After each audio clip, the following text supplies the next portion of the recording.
Hey guys, Sneaky Snake here, brothers in arms, World of Warships, and today's video, boy oh boy do I have a very exciting replay. I'm in the Yueyang, the tier 10 Pan-Asian destroyer, and I'm divvied up with my buddies D-Mags and 3FM, and they're playing in the Monty and the Moskva respectively, the tier 10 American BB and Soviet heavy cruiser, and we're playing some domination here on the map Mountain Range. So, this replay that you're about to see is absolutely ridiculous. There's going to be back and forth action, some close quarters combat, some good torpedoes, just the whole 9 yards. And this is why I love playing this game. Because when you get results like these, and you have games that go down to the wire on a knife's edge, which is the name of this replay, that is when I really just get so infatuated with this game. And it is the reason why I love playing it, and it's the reason why I love providing great content to you guys, along with Spider and Puddin on our BIA YouTube channel. And if you look at chat, you can also see that another very, I'd say a lot more popular community contributor and YouTuber than myself is on the enemy team, and that is, of course, Notser. And he's in a nice power div with an enemy Republic, and I think there's a third guy in this div. I didn't get a glimpse at it when the replay started, but yeah, so Notser is in the game, so we all know that everybody is going to be, infatuated with that, and he makes pretty good content on his channel, and he's a very active community contributor, makes a lot of good videos, interacts with the people a lot, so I'm just immediately assuming at the beginning of the game that this one is probably going to be a little bit harder of a carry that needs to happen, and of course he's a pretty good player in his own right as well, so we're going to have to pull out all the stops to be able to gain the victory for our team here. So at the very beginning of the game, I decided to go onto the B cap here in the Yueyang. However, there are 4 enemy destroyers, and one of them was spotted over at the A cap in the enemy Khabarovsk. So I know that there's going to be some around here, and indeed there is an enemy DD on the B cap right now. Now, unfortunately for me, right now Notser is playing in the Daring, and that is the upcoming tier 10 British destroyer, and it does have access to hydroacoustic search, which at the time of this video has a range of about 4 kilometers. So it is defensive in nature, but I do need to be very careful about getting a little bit too close, because the Daring also has exceptionally good stealth, about 5.7 kilometers, which allows it to sneak up on a lot of other destroyers, including the Yueyang, which honestly was a very stealthy DD for the longest time, and still is at 5.8 kilometers, so I'm going to have to be very careful, and I decide that I'm going to get off the B cap, and we're going to take care of that in a little bit. But what needs to happen is that we need to swing through C and get this side of the map completely under our control. You can see that the enemy team has at least 4 enemy ships, if not more, over on the western side of the map, i.e. anything west of the 5 line. So what needs to happen, again, we need to get B, we need to push in just a little bit, and then kind of wheel left and get ourselves into a good position so that we can be able to take care of the B cap in due course. And my buddy D-Mags managed to get a very good salvo on the Atago, picking up the first blood and the dev strike.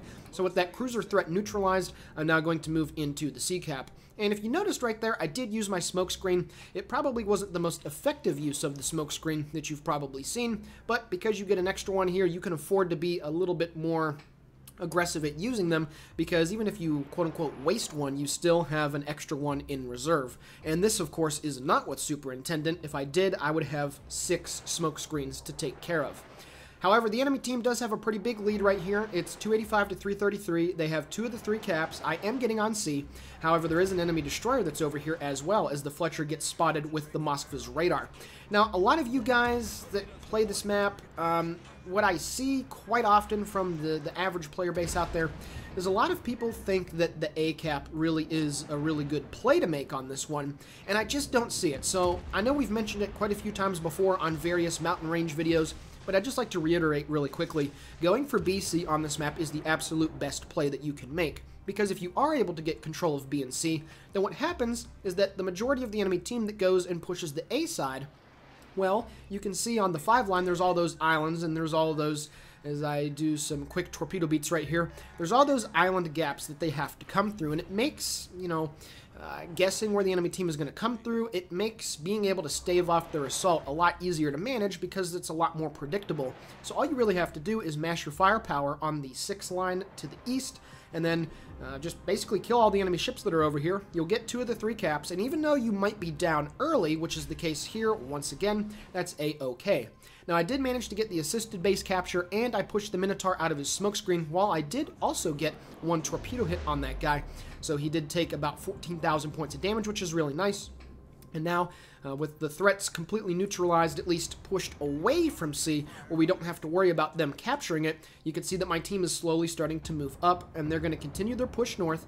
However, some of our friends that went over to the western side of the map are dead, and the rest are trying to get out of dodge. You can see that the enemy team is continuing their push through the A side of the map. They did bring 2 radar cruisers over there to take care of business, so right now we're down 3 ships to 2, and it's 234 to 487. Now, this next engagement that you're going to see here is a little bit of an outplay, and I'm going to explain exactly why, what happens, why it happened the way that it did. So I'm using my smokescreen to get inside of the B cap, and I know that there's an enemy destroyer on it because I am not capping it. And any second now, I am going to get detected. And because nothing popped up for a second or two, I know it's the Daring because he has the better concealment. So what I'm going to do is, continue to lay out my smokescreen, but instead of sitting in it, because I know that torpedoes are going to be launched in it, I'm actually going to go back out and bump once again. My buddies behind me were ready for me to do this. I made sure of it in voice comms, and now Notser is caught out of position, open, about 5 kilometers away from me. And before he's able to get smoked up completely, some very, very meaty shells are going to come in and chunk him really hard. The first one, putting him down to 11,000, and then my buddy D-Mags was able to get about 10k on him as well. So a very nice 1-2 punch right there. And now all I have to do is try and live. I am getting focused by 2 destroyers and the Kurfürst secondaries, but of course Bob in the gearing is going to be the next ship that needs to become the focus of our team. I continue to run away, and hopefully we're going to be able to get the kill on this guy. Mags' rear turret shoot put him down to about 12,500. He continues to take more shots. I continue to run away, and I lost about half of my hit points, but we're going to get the gearing here, and then Bad Panda actually burns down Notser as well. So a nice double strike right there, taking care of 2 enemy destroyers, and for the price, it cost me about 9-ish thousand of my hit points. So I was very pleased with the result of that. Didn't take any torpedoes. My buddy D-Mags didn't take any torpedoes, and I was able to get the spot on the Daring just long enough that my friends were able to send some really good salvos in there and take care of business. And then, of course, the gearing also paid for the error of his ways. So 2 enemy DDs down. We now have a 3-to-1 destroyer advantage. And even though we're losing 295 to 504, we absolutely have the advantage in this game. The enemy team has continued to lose more ships north of C, and now I'm going to go try and farm this enemy Kurfürst. But of course, having more destroyers at the mid and late section of the game makes it so much more easier to deal with, because you're able to control the caps much better. And even if there are enemy radar cruisers afoot, I still have 2 battleships to count on. I still have 2 cruisers to count on. So at this point, I'm going to get a little bit of damage farming going here. Is that Kurfürst, who did dodge my first set of torpedoes that I sent at him, is now going to come under sustained fire here from my Pan-Asian DD. And of course, at the end of the day, this is a virtual gearing clone. Obviously, it's an Allen M. Sumner class for all you history nerds out there like myself, but the reload and the rate of fire makes up for it. 2.7 seconds, very, very awesome rate of fire. You also have a little bit better of a fire chance compared to the gearing, although not as high as the upcoming British destroyers are currently at, but this thing is still able to deal a lot of damage very, very quickly. And you can see if you're able to aim properly, like I am, right into the superstructure as I pick up my second assisted base cap of the game. I am getting about 594 points of damage guaranteed with every shell penetration, and all I got to do is continue to hit in the superstructure, and I will continue to deal a lot of damage to this guy. Unfortunately, he just slides out of the way of my torpedoes, but he's on fire in 2 places, and he is running away, and hopefully we're going to be able to focus this guy down and take care of this tier 10 German battleship.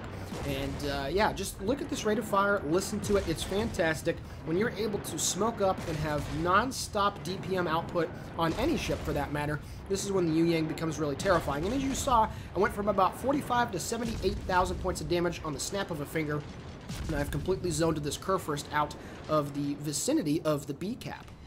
At this point, my buddy 3FM was tanking quite a bit of damage up there, trying to get those kills taken care of to the north of C. The enemy Montana is about to go down. However, 3FM is going to kick the bucket here from the Monty's AP, but that's A-okay because we are going to get the kill on this Montana here pretty quickly.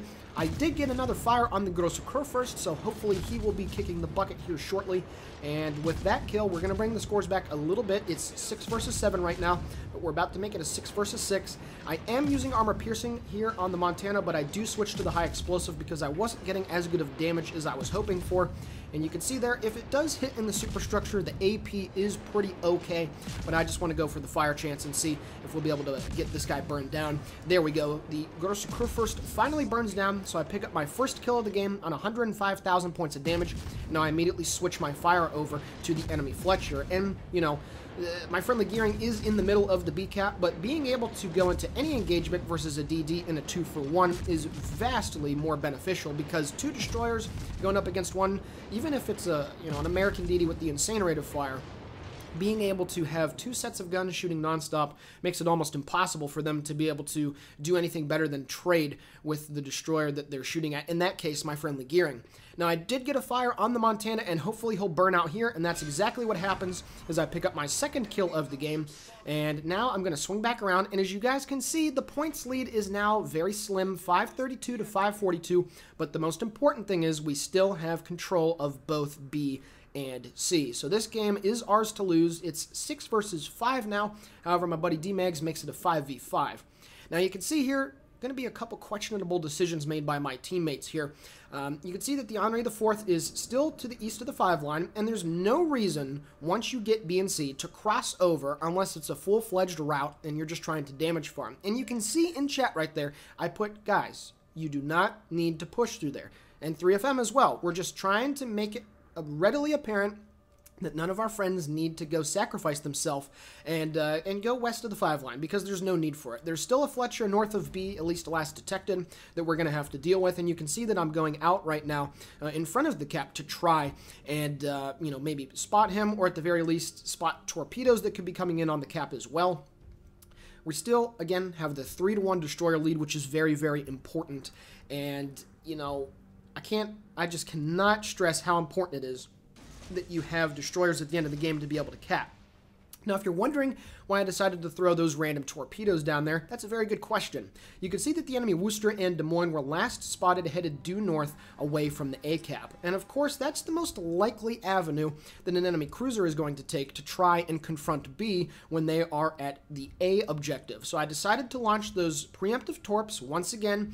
Enemy ships coming from A, they're so much easier to, you know, make an educated guess on because there's only a finite number, usually 2 or 3 of those gaps in between the islands that they're likely going to come through, and that's exactly what happens. The Des Moines does get spotted. Unfortunately, my torpedoes were just a little bit too far to the right when I aimed them, and unfortunately, I did stumble into the Des Moines' detection range, and I did open up fire because I know that he's going to be using his radar right now, so there's no point for me not to shoot, and every little bit of damage that I can do to that guy, Alaska, is going to be very beneficial to getting him off the board. So I immediately do turn away, and I do have to provide my stern towards that guy, and I'm only able to use my rear turret for that matter as well, but that's a-okay because now I have 2 other friends that are shooting at him, and the Grosser first that is just off my port side is also getting some armor-piercing shot into his broadside. So this Des Moines going to try to make a play on the B cap, immediately regretting the decision. In between the concentrated fire of 3 of us, we're able to push him away from the cap. And I have no qualms about shooting in the open right now. I'm very accurate with the ship. My main battery hit ratio is about 53-54%, and I have no qualms about opening fire at range because I know that I'm going to be able to land the shots, and for that matter, the Des Moines really does need to die because having that radar around at the very late stages of the game is going to be very detrimental to our team's chances of winning this one. So you can see here, I'm continuing to open up. I did use my smoke screen to try and take as little damage as possible. It might not have been the best use of the smoke screen, but all I'm trying to do is shoot from stealth at this Des Moines, which I am doing. I do manage to get the fire on this guy, and I'm anticipating that the Fletcher is going to launch his torpedoes into here, so as soon as I manage to bag the kill on this Tier 10 American heavy cruiser, which I do so, I'm immediately going to move out of my smoke screen, so his potential torpedoes that might be coming this way are going to find nothing but empty water. So, now, you can see that my friends are heading over towards the A cap, and this is the worst possible thing that you can do. Bad Panda, I have no idea, sir, if you watch this, why you decided to go across to the A cap. There is no reason whatsoever right now. We have the points lead, we still have the caps lead, and that was an unnecessary waste of our team's points because we were up by almost 70, 80 points at that stage. And right now, I was actually typing something in chat. I was really angry when I saw that happen, and I accidentally run into the Udaloy because I'm like, oh crap. So now I'm trying to recover because I'm a little salty right now, to be all honest with you. And right now, the Udaloy says in a couple seconds, there we go, he is detected. And the Fletcher opens fire. Well, Fletcher, bad idea, because I am escorting my buddy in the Udaloy, and between the two of us, 3 salvos is all it takes to kill off that Tier 9 American DD. Some very quick shooting, and the Udaloy doesn't even kick the bucket from that. So now we have a very nice lead, 3 versus 2, 3 DDs versus 1 cruiser and 1 battleship. You can see the last reported position of the Worcester is on D4, heading southwest. He's probably going to go due south with his buddy in the Republique. However, Armored Twinkie right here actually gets a very nice smoke shot off and kills our friendly Udaloy. So now it's only 750 to 710, and it is 2 versus 2. You can see that my friend in the gearing over there is finally realizing the problem that he could be in, and he is moving back towards our location. However, he doesn't pay as much attention to his driving as he should be. And unfortunately, the gearing is going to make a very big and grave mistake, and is going to cost our team a lot here at the end of the game. And I cannot harp on this enough. Once again, there is no reason ever, unless the route is fully on and you are guaranteed to win the game, there is no reason to go over to the A side once you get B and C. Because if you notice here, the gearing is about ready to run aground because he is not paying attention to where he is driving. And you can see right about there, he runs aground. Now there is a Worcester coming after him. There's a Worcester right there, gets detected. And unfortunately, he's radared. And he's beached. There is absolutely zero chance that he's going to be able to get out of dodge. So in a belated effort to try and help him out, I am going to open fire on the Worcester to try and draw his attention away, and I successfully do so. But I only have 7,200 hit points to work with, and any second now, yep, the Republique manages to get the kill on him, and he also picks up the Kraken Unleashed. So I'm now in a 2 versus 1. I still have the 2 cap lead, and yeah, it's not looking good for me. I got a Worcester shooting at me. I know he's using his radar right here. So I'm just trying to dodge the shells as best I can, and I am doing a good job thus far at not really taking too many hits, only a couple shells. Hopefully the one set of torpedoes will be able to land one on the nose, and very unfortunately, no. I did have somebody knock out my torpedo tubes not too long ago, and that's why I was only able to send 1 set of fish at the Worcester. So now I'm in a very bad situation, albeit I do know that he does not have his radar up right now, and it's going to take about 1.5 minutes, 1:45 from this point in the game for him to be able to get his radar back. You can see that I am moving just slightly due northeast. Now I'm turning due north, and I'm just trying to get some spotting on this Worcester so I can see where exactly he's going to go. We got 2 minutes 58 seconds left, 8:58 to 8:15. However, the Worcester is going to get into the cap. And with that being said, we're now going to go take a look at the minimap. Alrighty guys, we're taking a look at a minimap that I drew up on Wow's Tactic. It's a wonderful website to be able to do such things. You can draw and doodle and all that kind of good stuff on all of the various maps that are in the game. And it's really useful for competitive teams out there to draw up your strats and whatnot. Now, the situation that I'm in is very less than ideal, about as bad as you can get. I still got to wait for my torpedoes to reload. Granted, he has to wait for his radar to come back, the Worcester that is. He is just about ready to move into the B-cap, and the enemy Republique, who is on a Kraken, is also following him off of his starboard hindquarter. So at this point, the only way that I can win the game is to delay the B-cap as long as possible, or of course, maybe get a kill. But that's a very, very long shot, because I only have 7,200 hit points left, and that enemy Worcester would be able to obliterate me if he gets a few good salvos on target.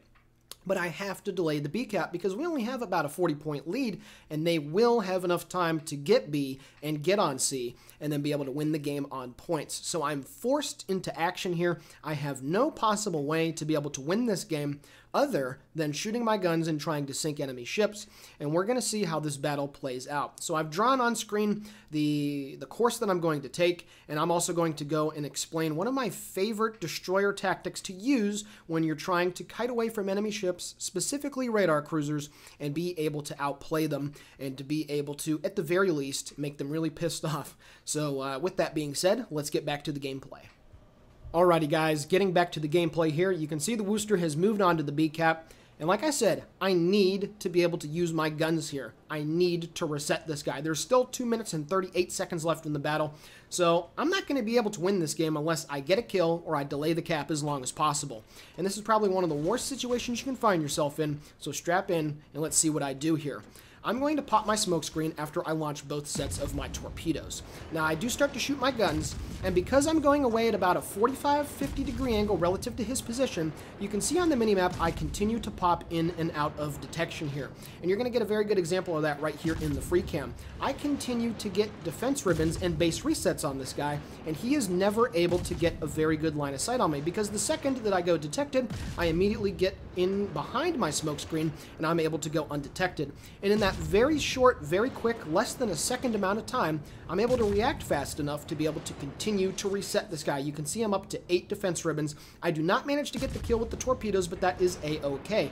So I was able to get a lot of defense ribbons, and I was able to shave almost a minute off the clock right there if you lost track of time. So at this point, now what I'm trying to do is continue to reset this guy, and I'm dodging as best as I can. I am wiggling my booty as hard as possible, and, you know, should I be shooting right here? Well, yes, maybe no. I'm just thinking at this point, the kill's got to happen, or at the very least, the base resets need to continue.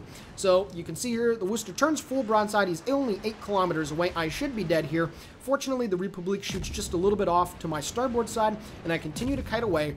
However, the Worcester is making a humongous mistake right here. First of all, he's going too far to the right, so I'm going to be able to get in behind my smoke screen, and he's also drifting too far off the cap. There's only a minute left, and he needs to stay on the cap right now to be able to get it for his team. But unfortunately, there's too little too late, and now my smoke screen is not only going to prevent him from being able to see me, but it's also going to give me time to once again go undetected, because now that I'm fully behind the smoke screen, I will go off of detection here as I continue to get more base defense ribbons on this guy. He does land a few hits, puts me down to 2,500 HP, so I got to continue to dodge shells from this guy. I only got 35 seconds left to stay alive and to win the game for our team. There is no possible way that they can win on points now. The Worcester and or the Republique have to get the kill on me. And you can see some shells are coming down range from the Republique. All he needs is 1 penetration to take care of me, but his shells go wide of the mark. The Worcester continues to shoot out in front of me, and unfortunately for the enemy team, they are not going to win this game. I was able to stay alive, tank about 5,000 of my remaining hit points. I was able to get 13 base resets on the Worcester there, and now only 4 seconds left in the game, and we are going to take care of an crazy game here on Mountain Range. Alrighty guys, taking a look now at the post-battle results. 165,000 points of damage dealt off of a whole bunch of shell hits and 1 torpedo. I sank 4 enemy ships, set 9 fires, 13 base defense ribbons, and 2 capture assists as well. And I also picked up the Confederate achievement. The team score, I had about 2,750 base experience in the victory. Bad Panda coming in 2nd place in his Henri. D-Mags and 3FM also finished in 4th and 6th place respectively as well, but that was quite the carry. And then of course the enemy Republique over there, Armored Twinkie, great result. It's a shame that you guys weren't able to win that game, but of course I was gunning for that victory as well. And yeah, that was one of the best games of ships that I've played in quite some time. Obviously, on the forums and on Reddit, you see people complaining a lot about a lot of steamrolls and a lot of one-sided affairs, and I'll be honest, there are quite a few more these days than there used to be back in the good old days. But when you get one of these kinds of games where it's down to the wire and your team is counting on you to be able to take care of business and you're able to clutch it, those are the absolute best results. So I really hope you guys enjoyed this replay. I really hope you enjoyed seeing a nice back and forth affair on Mountain Range, and that our team was able to take care of business and that I was able to make the plays necessary for our team to secure the victory. So with that all being said, this is, of course, the Sneaky Snake for BIA World of Warships signing off. Please consider giving it a like, commenting on it, subscribing, sharing it with your friends, whatever you guys want to do. Thank you very much for the support that you give us. And with that being said, have a fantastic day.